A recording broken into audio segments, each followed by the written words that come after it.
kita akan memuji Tuhan lagi. Tuhan ada bersama dengan kita semua, bersama dengan Kak Susi dan Kak Tanda. Kita semua bersukacita. Tuhan Allah yang hebat, Allah yang berkuasa, berkuasa di bumi, di surga, bertahta, bertahta dalam kemuliaan. Dialah Tuhan Allah kita, namanya berkuasa, pembebas, pembebas umatnya. Betapa hebat, betapa kuat, dahsyatnya Allah kita. Dia percaya atas semua perbuatannya. Betapa hebat, betapa hebat, betapa kuat, dahsyatnya Allah kita. Dia ternama, Yesus Raja segala raja, Tuhan Allah kita. Berkuasa di bumi, di surga, berkuasa di bumi, di surga, bertahta, bertahta dalam kemuliaan. Amin. Dialah Tuhan Allah kita, namanya berkuasa, pembebas umatnya. Betapa hebat, betapa kuat, dahsyatnya Allah kita. Dia percaya atas semua perbuatannya. Betapa hebat, betapa hebat, betapa kuat, dahsyatnya Allah kita. Dia ternama, Yesus Raja segala raja. Betapa hebat, betapa hebat, betapa kuat, dahsyatnya Allah kita. Dia percaya atas semua perbuatannya. Betapa hebat, betapa kuat, dahsyatnya Allah kita. Dia bernama Yesus Raja segala raja, Tuhan Allah kita, Tuhan Allah kita, Tuhan Allah kita, Tuhan Allah kita, Tuhan Allah kita.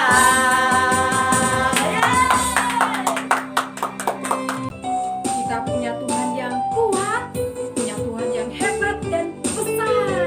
Kita nyanyikan yuk.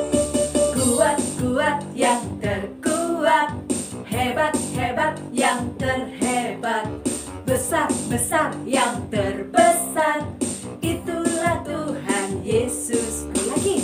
Kuat, kuat yang terkuat, hebat, hebat yang terhebat, besar, besar yang terbesar. Itulah Tuhan Yesus. Yesus yang terkuat, Yesus yang terhebat, Yesus yang terbesar, besar, tiada tandingannya. Semua nyanyi yuk. Kuat, kuat yang terkuat, hebat, hebat yang terhebat, besar, besar yang terbesar.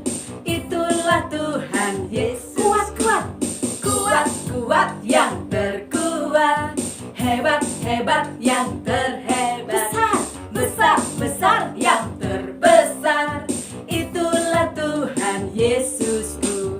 Yesus yang terkuat, terhebat, Yesus yang terhebat, Yesus yang terbesar, besar, tiada tanding. Yesus yang terkuat, Yesus yang terkuat, Yesus yang terhebat, Yesus yang terbesar, besar, tiada tanding. Sekali lagi yuk, yang terkuat, Yesus yang terkuat, terhebat, Yesus yang terhebat, besar, Yesus yang terbesar, besar, tiada tandingannya. Tiada tandingannya. Sekali lagi, tiada tandingannya. Haleluya. 86 ayat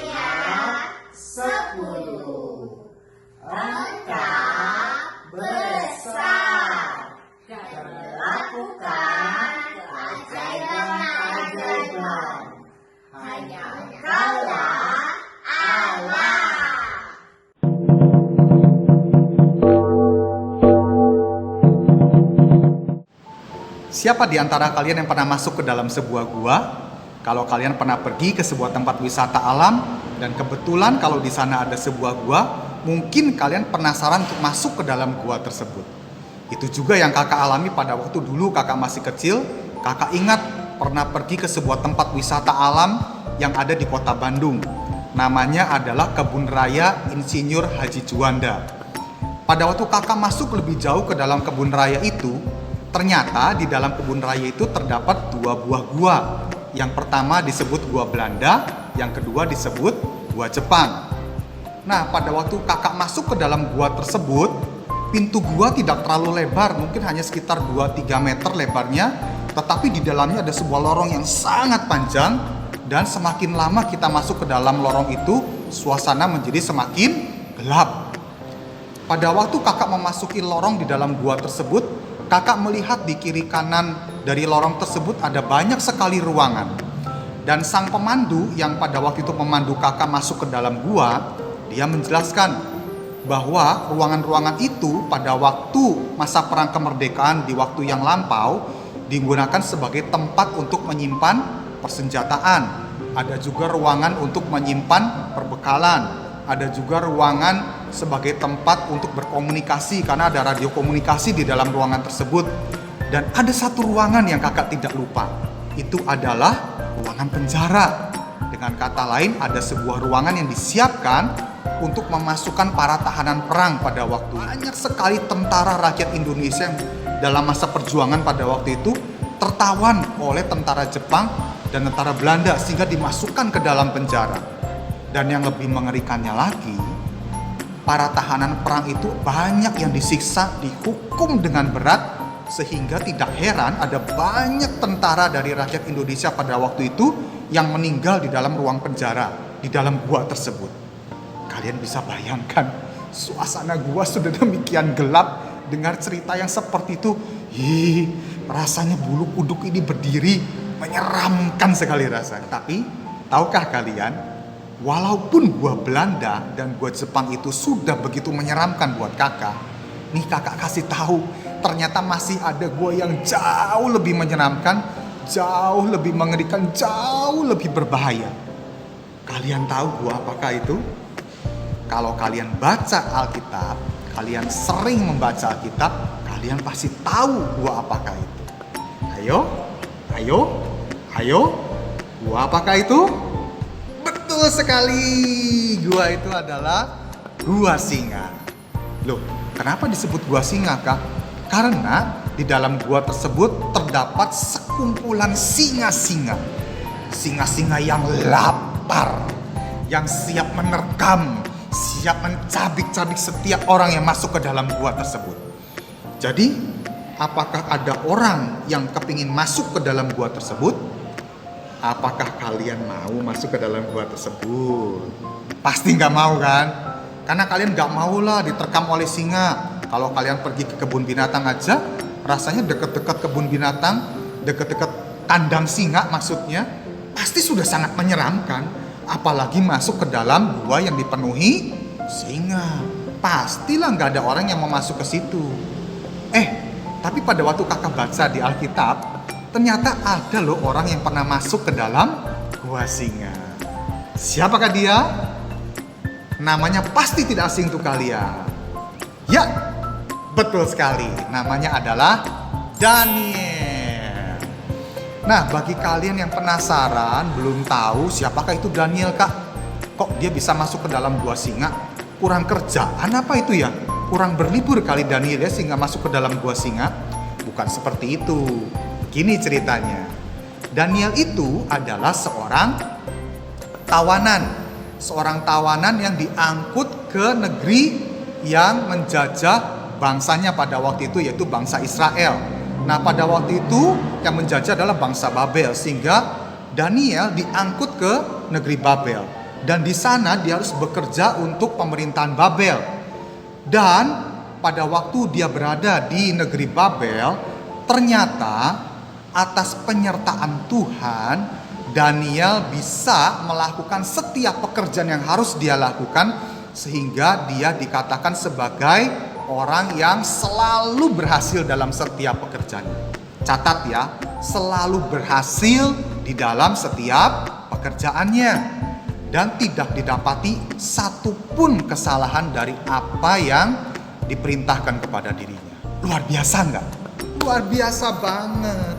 Kalau kakak bayangkan seperti kehidupan sekarang ini ya, kalau misalkan contohnya nih kalian di sekolah, kalian kalau mengerjakan ulangan, wah, dari sekian banyak soal tidak ada satupun yang keliru. Betul semuanya. Tugas yang diberikan oleh guru semuanya juga dikumpulkan tepat waktu dan hasilnya juga bagus. Pada waktu guru kalian menerangkan pelajaran di kelas, kalian bisa mengerti dengan baik dan setiap yang kalian kerjakan selalu berhasil. Kira-kira seperti itulah yang dialami Daniel pada waktu itu. Dan bukan hanya dia berhasil dalam pekerjaannya, Daniel juga disayang oleh raja yang memerintah pada waktu itu. Dan raja yang menyayangi Daniel bukan satu raja, tapi berganti raja, berganti kekuasaan dari kerajaan Babel ke kerajaan Media Persia. Daniel tetap menjadi orang kepercayaan raja. Dia disayang oleh raja karena apapun yang dikerjakan Daniel kerjakan dengan setia, dilakukan dengan sungguh-sungguh, dan itu semua berhasil. Tetapi yang menjadi kunci keberhasilan Daniel pada waktu itu bukanlah kecerdasannya. Memang Daniel lebih cerdas dibandingkan pejabat-pejabat yang ada pada waktu itu. Tetapi yang paling membuat Daniel berhasil tidak lain, tidak bukan adalah karena Allah menyertai Daniel. Kalau Allah tidak menyertai Daniel, tidak mungkin Daniel bisa berhasil dalam apapun yang dia kerjakan. Itu sebabnya raja sangat mengasihi Daniel. Dan raja yang memerintah pada waktu itu bernama Raja Darius. Raja Darius mempercayakan banyak hal kepada Daniel karena raja percaya Daniel bisa mengerjakannya dengan baik. Nah, kakak juga mau bilang sama kalian, kalau kalian dipercayakan sesuatu, diberikan satu tugas, kalian kerjakan dengan sungguh-sungguh dan kalian berhasil mengerjakan tugas tersebut, maka kalian menjadi orang yang betul-betul bisa dipercayai. Mungkin dipercayai guru di sekolah, dipercayai orang tua kalian di rumah, dan lain sebagainya.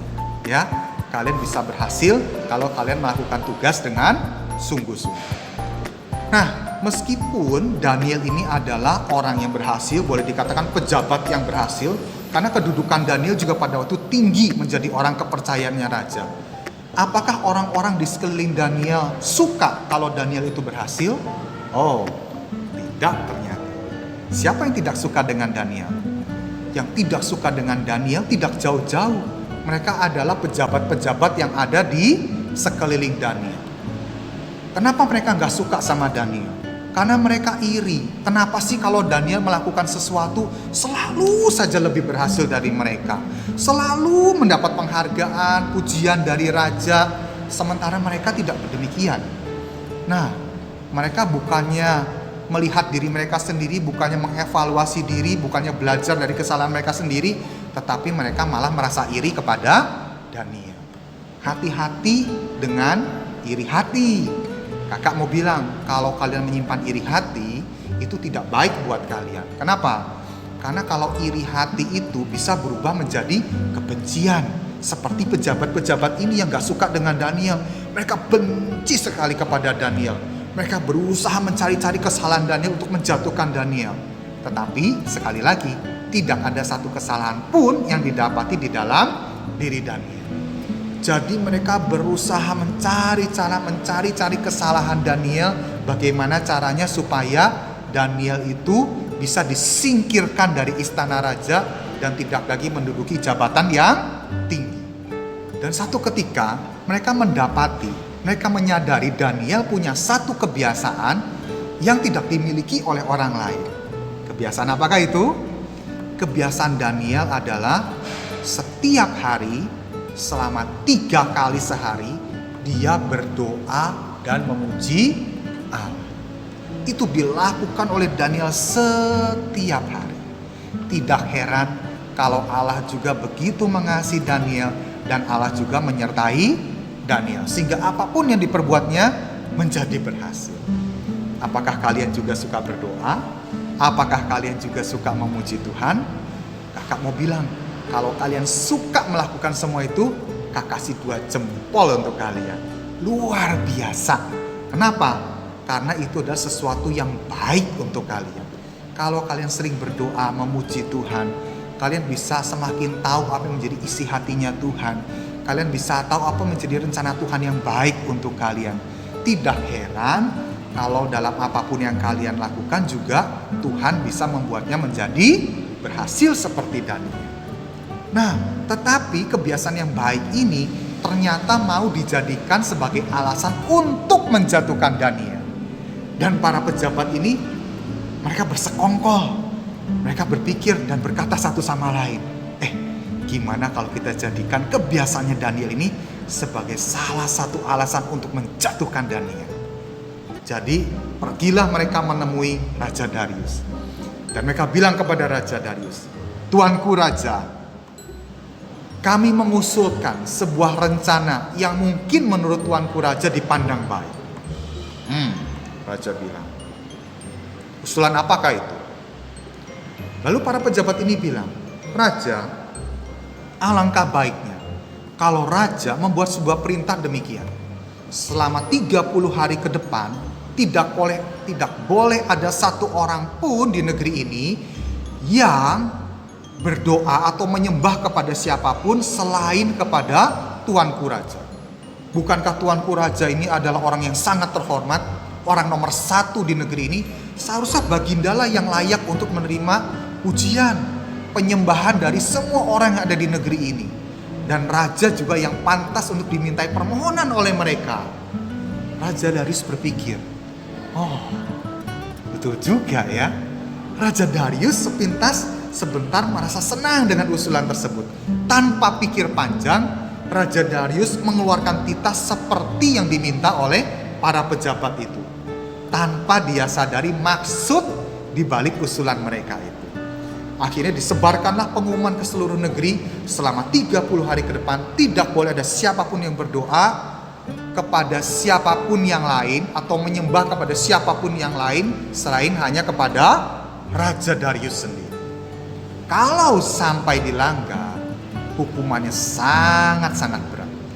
Mungkin kelihatannya gak masuk akal menurut kalian, tapi hukumannya berat, yaitu dimasukkan ke dalam gua singa. Dengan kata lain, kalau melanggar perintah itu hukumannya adalah hukuman mati. Wow, berarti bahaya dong Kak untuk Daniel. Jelas, itu bahaya untuk Daniel. Ketika Daniel mendengar hal itu, apakah Daniel mengubah kebiasaannya? Apakah Daniel tidak lagi berdoa kepada Tuhan? Tidak. Daniel tidak peduli. Sekalipun itu yang melakukan perintah adalah Raja Darius sendiri, Daniel tetap bersikeras untuk berdoa dan memuji Tuhan setiap hari. Allah juga ingin setiap kita punya kemauan yang seperti itu. Saya mau berdoa dan memuji Tuhan setiap hari. Tuhan senang kalau kalian punya keinginan seperti itu di dalam diri kalian. Dan Daniel melakukan itu sekalipun perintah raja melarang setiap orang untuk berdoa atau menyembah siapapun selain kepada Raja Darius. Dan para pejabat itu mengamati. Betul saja, mereka mendapati Daniel tetap berdoa kepada Allah. Jadi para pejabat itu segera bergegas menemui Raja Darius dan mereka bilang kepada Raja, "Raja, kami mendapati orang yang melanggar perintah Raja. Dan Raja harus menjatuhkan hukuman yang berat kepada orang tersebut." Dan Raja juga merasa marah. "Siapa yang berani melanggar perintahku? Tidak ada seorang pun yang boleh melanggar perintahku. Katakan, siapa yang melanggar perintahku?" Dan para pejabat bilang, "Raja, jangan kaget kalau mendengar nama ini. Yang melanggar perintah Tuanku Raja adalah Daniel." "Apa? Daniel? Gak mungkin Daniel melanggar perintahku. Aku selalu percaya kepada Daniel." "Tuanku Raja," kata pejabat itu, "kami adalah saksi mata yang melihat sendiri bagaimana Daniel berdoa kepada Allahnya dan tidak kepada Tuanku Raja. Jadi Raja Darius tidak punya alasan untuk tidak menghukum Daniel. Jadi Raja Darius mengeluarkan perintah kepada prajurit untuk membawa Daniel dan memasukkan ke dalam gua singa. Para pejabat itu senangnya bukan main, akhirnya berhasil menyingkirkan Daniel. Tetapi apakah betul usaha mereka berhasil? Mereka lupa ada Allah yang menyertai Daniel. Ada Allah yang selalu siap untuk menolong Daniel. Sekalipun Daniel dimasukkan ke dalam gua singa, Allah adalah Allah yang berkuasa. Tidak ada yang sulit bagi Allah untuk menolong Daniel. Tetapi rupanya Raja Darius kepikiran sepanjang hari sampai semalam-malaman dia gak bisa tidur. Memikirkan bagaimana nasib dari Daniel ini. Aduh, jangan-jangan dia sudah dicabik-cabik dimakan oleh singa. Tuh Daniel. Sepanjang malam Raja Darius tidak bisa tidur. Memikirkan bagaimana nasib Daniel. Dan kalian tahu apa yang terjadi dengan Daniel di dalam gua singa? Memang singa-singa yang ada di dalam gua itu adalah singa-singa yang kelaparan. Kalau ada orang yang masuk ke dalam gua singa, ke dalam gua tersebut, pasti sudah menjadi santapan mereka. Akan tetapi lain halnya dengan Daniel. Pada waktu Daniel masuk ke dalam gua singa, singa-singa yang tadinya liar, yang tadinya suka mengaum, yang siap menerkam siapapun yang masuk ke dalam gua itu. Tetapi pada waktu Daniel dimasukkan ke dalam gua tersebut, entah kenapa singa-singa itu tiba-tiba menjadi singa yang sangat jinak. Singa-singa itu tidak membuka mulutnya sama sekali. Singa-singa itu tidak menerkam Daniel sama sekali. Tetapi menjadi singa-singa yang jinak, sama seperti kalau kamu melihat peliharaanmu di rumah. Mungkin seperti melihat kucing peliharaan di rumah yang jinak seperti begitu. Kenapa bisa begitu? Kenapa singa itu tidak menerkam Daniel? Kenapa singa itu tidak sampai memakan Daniel? Jawabannya hanya satu, karena Allah menolong Daniel. Karena Allah berkuasa untuk mengatupkan mulut-mulut singa itu, sehingga singa-singa itu tidak sampai menerkam dan memangsa Daniel di dalam gua. Pada keesokan harinya, pagi-pagi benar, Raja Darius bergegas pergi ke gua singa dan dia berteriak, Daniel, masih hidupkah kamu Daniel? Pada waktu itu Raja Darius tidak mendengar suara apapun juga. Suasana hening, tidak ada suara sama sekali. Dan dia berpikir, ya pasti Daniel sudah dimakan oleh singa. Pasti Daniel sudah mati diterkam oleh singa. Tapi tidak lama kemudian terdengar suara dari dalam gua. Tuanku Raja Darius, Tuanku tidak perlu khawatir. Hamba baik-baik saja di dalam gua ini. Allah yang hambamu ini sembah berkuasa untuk mengatupkan mulut-mulut singa sehingga mereka tidak sampai menerkam hambamu ini. Dan hambamu masih baik-baik saja seperti semula. Wah, begitu senangnya Raja Darius. Begitu bersukacitanya dia sampai dia memerintahkan para prajuritnya untuk mengeluarkan Daniel dari gua singa. Dan ketika dikeluarkan dari gua singa, Raja Darius bisa melihat sekujur tubuh dari Daniel, dari ujung kepala sampai ujung kaki, tidak ada bekas luka sedikit pun. Tidak ada bekas luka goresan, tidak ada bekas luka gigitan. Bahkan pakaian yang dikenakan Daniel pun tidak ada yang koyak sama sekali. Di situ Raja Darius melihat bahwa Allah yang disembah oleh Daniel adalah Allah yang berkuasa. Kalau orang lain yang tidak percaya kepada Tuhan dimasukkan ke dalam gua singa, pasti sudah habis diterkam oleh singa. Tetapi tidak demikian halnya dengan Daniel. Dan Raja Darius bisa melihat bahwa memang Allah yang disembah oleh Daniel adalah Allah yang berkuasa, yang sanggup menolong Daniel dari singa-singa yang ada di dalam gua tersebut. Kuasa Allah adalah kuasa yang besar. Kuasa yang sanggup untuk menolong bukan hanya Daniel pada waktu itu, tapi untuk kamu dan saya yang hidup pada saat ini. Karena Allah yang disembah oleh Daniel juga Allah yang sama yang kita sembah saat ini, yang kita kenal di dalam nama Tuhan Yesus Kristus. Dia Allah yang berdaulat, Allah yang perkasa, Allah yang tidak sulit untuk melakukan segala sesuatu. Seperti yang tertulis di dalam ayat hafalan.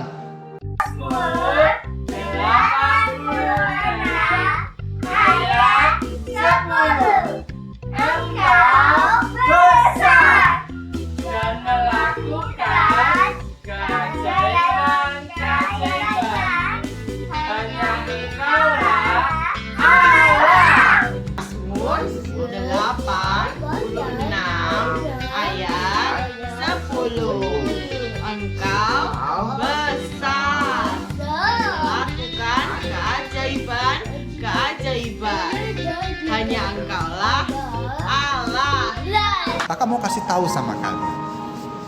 Apapun juga yang kalian hadapi, kesulitan apapun juga, mungkin kesulitan di dalam pelajaran, mungkin juga kesulitan dialami oleh orang tua kalian, dan kesulitan-kesulitan yang lain, kakak mau kasih tahu, tidak perlu takut, tidak perlu khawatir, karena Allah yang kita sembah adalah Allah yang menyertai kita. Sama seperti Allah menyertai Daniel, Allah juga menyertai kita saat ini. Allah yang sanggup untuk menolong kita saat kita menghadapi kesulitan. Karena Dia Allah yang berkuasa dan tidak ada yang sulit bagi Dia. Yuk kita berdoa. Tuhan, kami bersyukur buat pagi hari ini kami belajar Tuhan dari kisahnya Daniel. Bahwa Engkau Tuhan Allah yang selalu menyertai setiap anak-anak-Mu Tuhan. Engkau menyertai Daniel pada waktu itu Tuhan, melepaskan Daniel dari bahaya, dari cengkeraman singa Tuhan. Kami percaya Tuhan Allah yang berkuasa menyelamatkan Daniel, juga Allah yang berkuasa untuk menolong kami saat kami menghadapi kesulitan Tuhan. Kami tidak perlu takut, kami tidak perlu khawatir, karena kami percaya bahwa Allah yang kami sembah adalah Allah yang sanggup, Allah yang besar, Allah yang mampu melakukan segala sesuatu ya Tuhan. Tidak ada yang sulit bagi Engkau ya Tuhan. Itu sebabnya Tuhan, kami berdoa mempercayakan segenap hidup kami ke dalam tangan-Mu ya Tuhan. Karena kami tahu kami aman Tuhan di dalam tangan-Mu, dan kami tahu Engkau mengasihi kami, Engkau selalu menyertai kami Tuhan. Terima kasih Bapa, di dalam nama-Mu Tuhan Yesus kami sudah berdoa dan bersyukur. Amin.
Jangan lupa subscribe.